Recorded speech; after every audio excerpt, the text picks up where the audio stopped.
Raj TV நேயர்களுக்கு வணக்கம். நான் உங்கள் யோகா அருண்குமார். தினந்தோறும் நாம் யோகாவில் ஆசனாசன் முத்ராஸ் பார்த்துட்டு வரோம். அந்த வகையில் இன்றைக்கி வயதானவர்களுக்கும் உடல் எடை அதிகமாக இருக்கிறவங்களுக்கும் இருக்கிற ஒரு பிரச்சனை என்ன அப்படின்னா இந்த குதிங்கால் வலி. இதை எப்படி யோகா பயிற்சி மூலமாக சரி பண்ணுறது, அதுக்கு நம்ம செய்ய வேண்டிய இந்த யோகா பயிற்சி முறைகள் என்னென்ன அப்படிங்கிறத பற்றி தான் பார்க்க போகிறோம். வாங்க அது எப்படி பயிற்சி செய்கிறது அப்படிங்கிறத பார்க்கலாம். இந்த குதிங்கால் வலியை சரி பண்ணுறதுக்கு நாம் பயிற்சி செய்ய போகிற இந்த 2 பயிற்சிகளுமே ரொம்ப பலனுள்ளதாக இருக்கும்.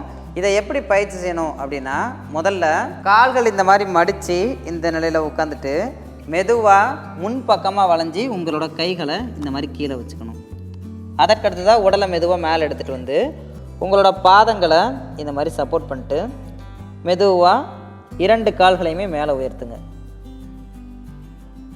இதுக்கப்புறமா உங்களோட வலது குதிங்காலை உயர்த்தணும், வலது முட்டியை லைட்டாக மடிச்சுக்கலாம்.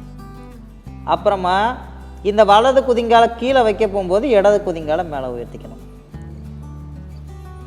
அப்புறம் வலது குதிங்கால், இடது குதிங்கால், இந்த மாதிரி மறுபடியும் இயல்பான சுவாசத்தோட ஒரு 10 முறை இந்த பயிற்சியை செய்யணும், மாற்றி. இதை ஒரு நாள் பயிற்சி செஞ்சுட்டு அதற்கு அடுத்த நாள் என்ன பண்ணணும் அப்படின்னா, இந்த பயிற்சியும் முடிச்சுட்டு இதுக்கப்புறமா இன்னொரு பயிற்சி முறையும் இருக்குது. நாம் ஏற்கனவே பார்த்த ஜானுசிரசாசனா அப்படிங்கிற அந்த ஆசனம் தான். அதை எப்படி செய்யணும் அப்படின்னா, கால்கள் நீட்டி உட்காந்துக்கணும். வலது காலை மட்டும் மெதுவாக இந்த மாதிரி மடித்து இந்த வலது காலை இந்த மாதிரி சைடில் வச்சுக்கோங்க.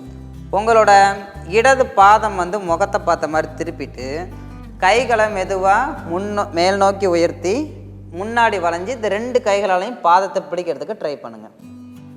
ஒருவேளை இது கடினமாக இருந்தது அப்படின்னா ஒரு துணியை யூஸ் பண்ணி உங்களோட பாதத்தோட மேல் பகுதியை மட்டும் இந்த மாதிரி டைட்டாக லாக் பண்ணிவிட்டு அதை மெதுவாக புல் பண்ணி இழுத்தீங்க அப்படின்னா உங்களால் ரொம்ப நல்லாவே உங்களோட காஃப் மசில்ஸில் ஸ்ட்ரெச்சை ஃபீல் பண்ண முடியும். உங்களோட குதிங்கால்கள்லையும் நல்லா அந்த பெயின் ரிலீஃப் ஆக ஆரம்பிக்கும்.